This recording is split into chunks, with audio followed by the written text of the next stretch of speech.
بسم الله الرحمن الرحيم. طبعا كل سنه وانتم طيبين. اجازات كتيره جدا جدا، خلصنا بطولات الدوري كلها، وكان موسم مرهق فعلا، شاق جدا جدا على ناس كتير، على كل الناس اللي كانوا موجودين في مجال كره القدم واللي لسه شغالين فيه في مصر. يمكن الدوري الوحيد اللي شغال على مستوى العالم، وكل بقيه الدوريات كلها انتهت. ومش قادر افهم رئيس الرابطه طالع يتكلم ان احنا عندنا دوري استثناء الموسم القادم، وكان برضه الموسم الماضي قال لك عندنا دوري استثناء الموسم الحالي، والسنه اللي قبلها قال لك احنا في موسم تجربه لان اول مره للرابطه، وبالتالي بنسمع كلام كبير جدا. ودي مش قضيتنا دلوقتي، قضيتنا في حاجه تانية خالص، او هنتكلم في مجموعه نقاط.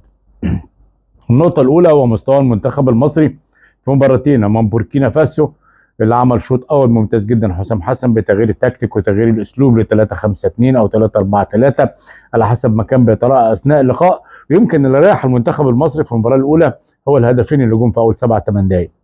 وجهة نظري لو كان الهدف اتأخر شوية كانت ممكن تعمل مشاكل كتيرة جدا بالنسبة للمنتخب المصري، لأن الطريقة غريبة. مركز صلاح غريب، مركز تريزيجيه غريب، نفس الموضوع إمام عاشور حاسس بزحمة كبيرة جدا موجودة جنبه في نص الملعب، مركز زيزو غريب، وبالتالي كان الأمر صعب جدا. إنما الهدفين اللي جم في بداية اللقاء، ولما استوعب تراوري المدير الفني لبوركينا فاسو الشكل والاسلوب بتاع حسام حسن، كان الوقت عدى وكان الهدفين، وكان بدأ الشوط الثاني بشكل مختلف خالص. ده يمكن اللي خلانا تراجعنا شويه.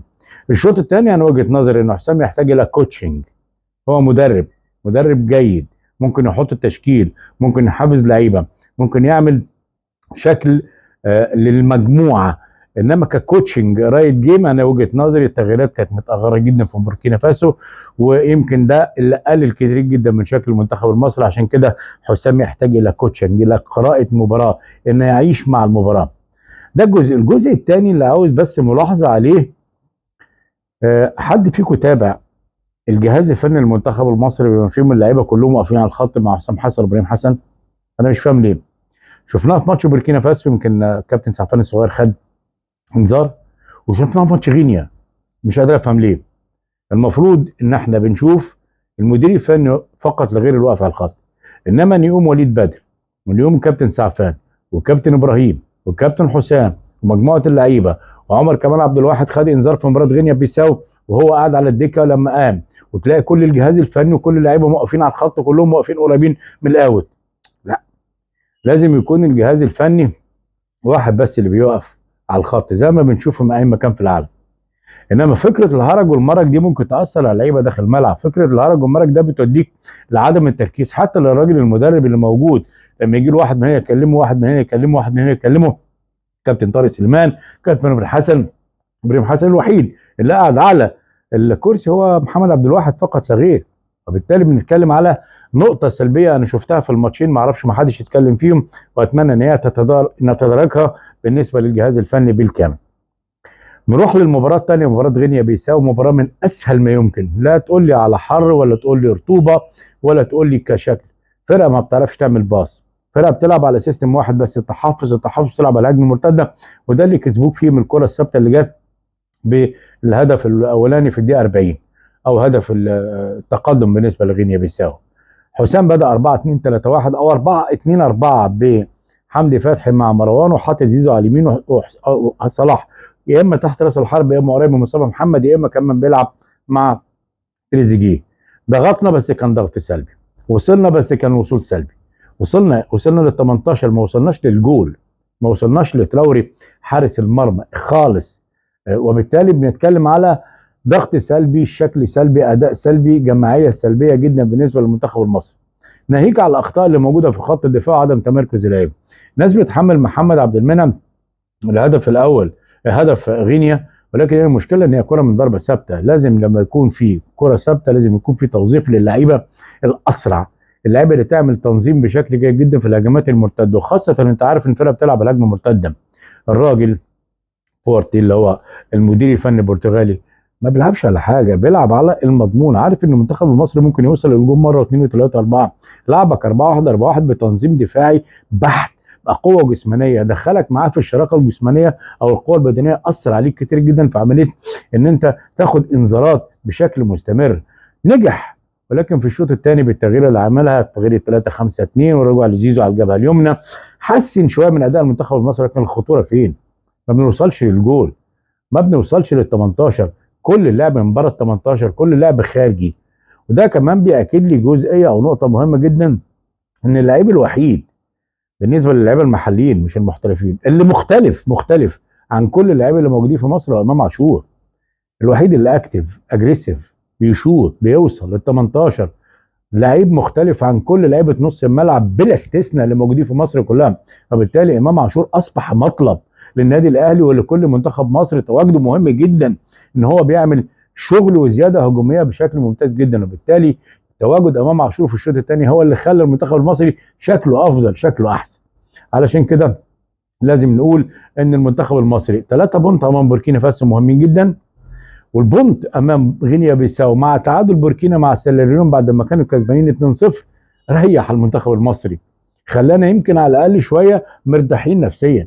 انما التصريحات اللي طلعت بعد المباراه من الكابتن حسام وبقيه الناس المتواجدين ان احنا منتخب مصر عندنا منتخب قوي، احنا عندنا اسماء قويه، عندنا امكانيات فنيه عاليه.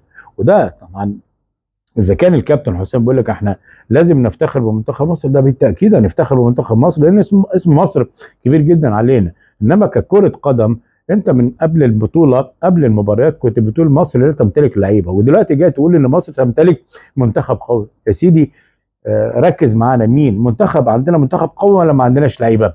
انما في النهايه انا بسيب الاختيارات بتاعت الكابتن حسام، بسيب التشكيل للكابتن حسام. ما عنديش مشكله ان الشناوي يلعب او شوبير يلعب، ما عنديش مشكله مين يلعب او مين ما يلعبش، ولكن احنا بنتكلم على كوتشنج، على صياغه مباراه، على طريقه مباراه، على اسلوب مباراه. كلنا مع حسام حسن وجهازه الفني، كلنا مع منتخب مصر، ولكن ننتقد لما يكون في جزء للانتقاد.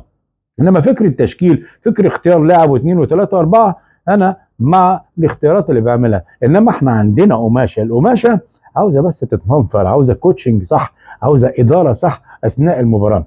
وطبعا الكابتن حسام والجهاز الفني رموا ودانه كتير جدا معانا ومع الاعلام ومع السوشيال ميديا، يطلع يرد علينا ويرد على ده ويرد على ده ويرد على ده. انا مش فاهم ليه. ركز مع منتخبك، ركز مع تشكيلتك. لو انت واثق في اللعيبه بتاعتك، واثق في نفسك، واثق في اختياراتك، واثق في ادارتك للمباراه، مش هترد على حد ولا تسمع حد. ما تركزش معانا، احنا لنا حق الانتقاد وبننتقد لمصلحه المنتخب مصر ومصلحتك انت كمان، لان انت ممكن تاخد مني كلمه، انا ممكن تاخد كلمه من اي حد تاني تعدل بيها شكل المنتخب المصري. وده انا وجهه نظري اللي المفروض كان يحصل الفتره الجايه او هيحصل الفتره الجايه. عندنا فتره سبتمبر توقف، فتره اكتوبر توقف، على ما اعتقد فتره نوفمبر في توقف، وبالتالي في كاس العالم في شهر 3. كل الامكانيات متاحه للمنتخب المصري، وكمان لعيبه المنتخب المصري اللي بشكل ممتاز جدا. عاوز احيي صلاح على المستوى اللي حصل اللي ظهر بيه في الشوط الثاني في مباراه غينيا. يمكن صلاح يا جماعه بيتعامل في افريقيا في حاجه، بيتعامل في مصر حاجه ثانيه، انا مش فاهم ليه. بيتعامل في افريقيا انه ملك، ويجي عندنا في مصر يتعرض للهجوم والضغط والشتيمه والسب وكل حاجه، كل انواع الموبقات بتطلع لصلاح. ليه؟ انا ما اعرفش، مع ان صلاح ده نجم فاز. المفروض نساعده، نشتغل معاه اكتر، نديله اكتر، نوقفه على رجله اكتر، حتى لو في تراجع في المستوى المفروض احنا كجمهور نساعده. لكن في النهايه طبعا بالتوفيق بالهدف اللي جابه يمكن خلى الكفه موزونه شويه بالنسبه للمنتخب المصري. دي جزء. النقطة الثانية اللي بتكلم عليها، أنا اتكلمت على فكرة الجهاز الفني وعدم تواجده على عدم التزامه بالتواجد على الدكة وظهوره دايما جنب كابتن حسام. طبعا في جزء ثاني اللي هو بتاع كأس العالم للأندية. كارلو أنشيلوتي امبارح طلع صاروخ في الجورنال وقال ان طبعا ريال مدريد بيفكر ان هو ما يلعبش كأس العالم للأندية القادمة في 2025. صراع كبير جدا خاف يا جماعة بين انفانتينو رئيس الاتحاد الدولي وما بين كارلو ما بين فلورنتينو بيريز، وما بين الاتحاد الاوروبي وما بين كمان فلورنتينو بيريز. ولكن الموضوع اللي عاوزين نتكلم عليه حقيقي هو ان المنتخب المصري المنتخب المصري اولا ريال مدريد، فكره اعتراض ريال وبعض الانديه اللي لسه مستخبيه مش عاوزه تطلع تصريح. طبعا التصريحات اللي قالها انشيلوتي امبارح ريال مدريد نفاها على طول، بس نفاها كده يعني سوري.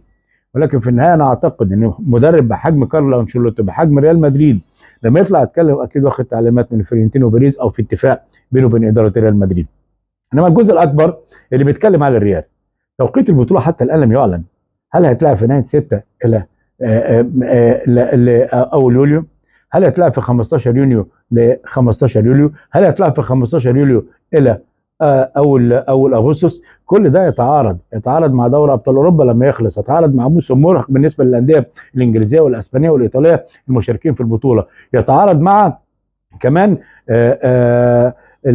عدد المباريات بالنسبه للانديه. ده الجزء الثاني اللي طبعا اللي اعترض عليه الانديه، الريال الوحيد اللي اعترض في التوقيت الحالي لان هو صوته عالي، صوته قوي. الريال رئيس جمهوريه الكره في العالم فلورنتينو بيريز.